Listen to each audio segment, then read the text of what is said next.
नमस्कार दोस्तों, आइए देखते हैं सीरियल ये रिश्ता क्या कहलाता है। अरमान से शुरू होता है। महर उसकी हालत देख लेती है और उत्सुकता से उसे एक तरफ खींचता है और तथा पूछती है कि बैठक कैसी रही। वह सवाल करती है कि क्या बैठक के दौरान कुछ गड़बड़ हुई, खासकर यदि गैरेज के मालिक से झगड़ा हुआ हो। अरमान उसके सवालों को नजरअंदाज कर देता है और चला जाता है, जिससे महर का संदेह और गहरा हो जाता है। वह ये जानने के लिए हो जाती है कि उस बैठक में वास्तव में क्या हुआ था। हॉस्टल में लड़कियां जश्न मना रही हैं और पार्टी कर रही हैं। उनमें से एक चुपचाप से मायरा के ड्रिंक में शराब मिलाती है और उसे दे देती है। मायरा को जूस में एक अजीब गंध महसूस होती है। लड़कियां हंसती हैं और बता देती है कि इसमें शराब है।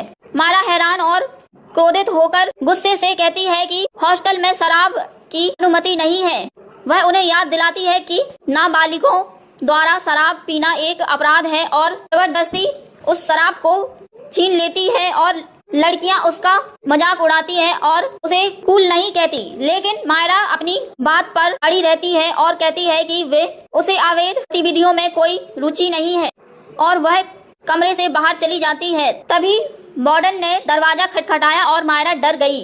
इसी बीच अभिरा एक कार को सजाती है, लेकिन उसका मन बेचैन रहता है कि वह राधे श्याम अपने शब्दों को याद करती है और डर से अभिभूत हो जाती है।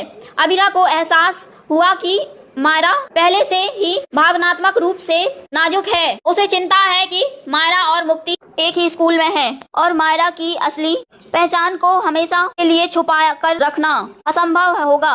यदि सच्चाई सामने आती है तो मायरा की मानसिक स्थिति फिर से बिगड़ सकती है और उसे स्कूल बदलने के लिए मजबूर होना पड़ सकता है। अभिरा को यह भी डर है कि अगर अरमान को सच पता चल गया तो वह मुक्ति पर अपना गुस्सा निकाल सकता है, जिससे वह इससे भी बुरी बात यह है कि यदि मुक्ति को अपनी खोई हुई यादें वापस मिल जाएं तो वह पूरी तरह से तबाह हो जाएगी। भावनाओं के बीच फंसी अभिरा की मुक्ति को स्कूल से हटाना ही एकमात्र समाधान हो सकता है, भले ही उसके इससे दिल टूट जाए। वहीं छात्रावास में वापस आकर मैट्रन ने दरवाजा खोलने की मांग की और प्रिंसिपल को बुलाने की धमकी दी। घबराहट में लड़कियां दरवाजा खोलती है और एक शराब की बोतल गलती से मैट्रन के पास गिर जाती है। मैट्रन ने गुस्से से पूछा कि हॉस्टल में शराब कौन लाया। लड़कियां झूठ बोलती हैं और मायरा पर आरोप लगाती है कि वह इसे लेकर आई थी। मायरा हैरान और भयभीत होकर भाग जाती है। मायरा घबरा जाती है। वहीं चुपके से मुक्ति मायरा को खिड़की से बचाकर ले जाती है। दूसरी ओर अभिरा अभी भी नशे में धुत अपने ड्राइवर के साथ घर पहुंचता है। उसे वह कड़वाहट से कहता है कि अभिरा ने मायरा को हिरासत के कागज भेज और बिना पीछे देखे चली गई। उन्होंने बताया कि कैसे अभिरा के केस हारने के बाद मायरा अंतहीन पूर्ण रूप से रोती रही, जबकि अभिरा को कोई चिंता नहीं थी। नशे में धुत होकर अरमान ने अभिरा पर आरोप लगाया कि वह अपने राज, अपने जीवन और अपने विकल्पों के लिए उसे दोषी ठहराया है। उन्होंने कहा कि वह एक सफल वकील से मैकेनिक बन गई और अब वापस आने की हिम्मत कर रही है। उसका क्रोध कच्चा और सुलझा है। नीलेश कार का हॉर्न बजाता है और अभिरा को उसके गहरे विचारों से बाहर निकालता है और उसे बताता है कि फिल्टर मीटिंग के बारे में सोच रही थी। नीलेश ने उस पर विश्वास करते हुए कहा कि पूरा इलाका उसके साथ खड़ा है।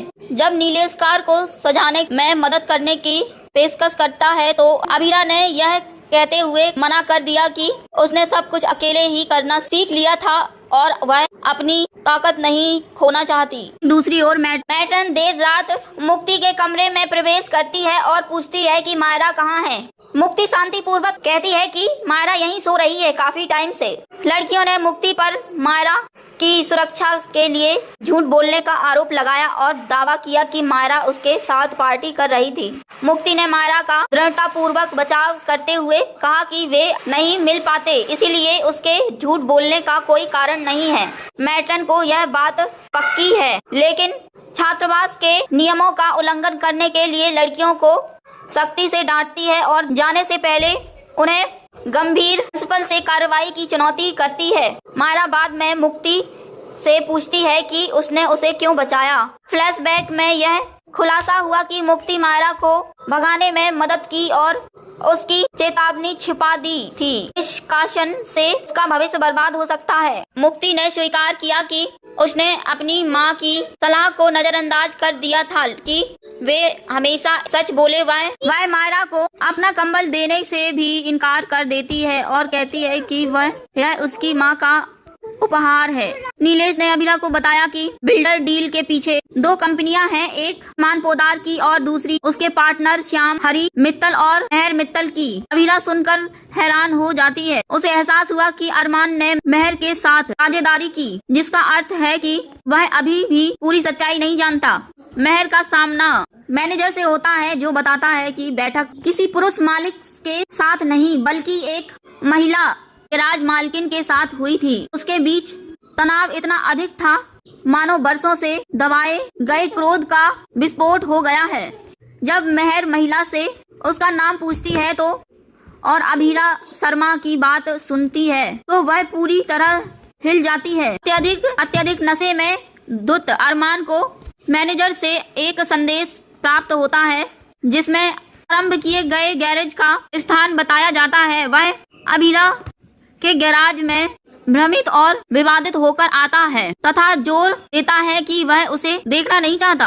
अचानक एक कार ने उसे टक्कर मार दी। वह बचकर जमीन पर गिर गया, लेकिन अरमान बेहोश हो गया। हीरा उसकी जांच करती है और उसे पता चलता है कि उसका हाथ टूटा हुआ नहीं बल्कि विकृत है। वह ड्राइवर को आदेश देती है कि उसे गैरेज में ले आए और डॉक्टर को बुलाए। जब अभिरा उसकी मदद करती है तो फूलों की पंखुड़ियां गिर जाती हैं और उसके अतीत की यादें जागृत हो जाती हैं। वह उसे धीरे से पानी देती है, लेकिन अरमान गुस्से में इसे फेंक देता है कि अरमान ने अभिरा से कहा कि वह उसके अतीत को नहीं याद करना चाहता। वह उसे पैसे देता है, इसे उसकी मदद करने के लिए पैसे देता है। अभिरा लेने से मना कर देती है कि वह कभी भी उस चीज को स्वीकार नहीं करती जो उसके अधिकार में नहीं है और जो उसकी है उसे वह बिना पूछे ले जाती है। वीडियो अच्छा लगे तो लाइक करें, सब्सक्राइब करें, कमेंट करें, शेयर करें। धन्यवाद।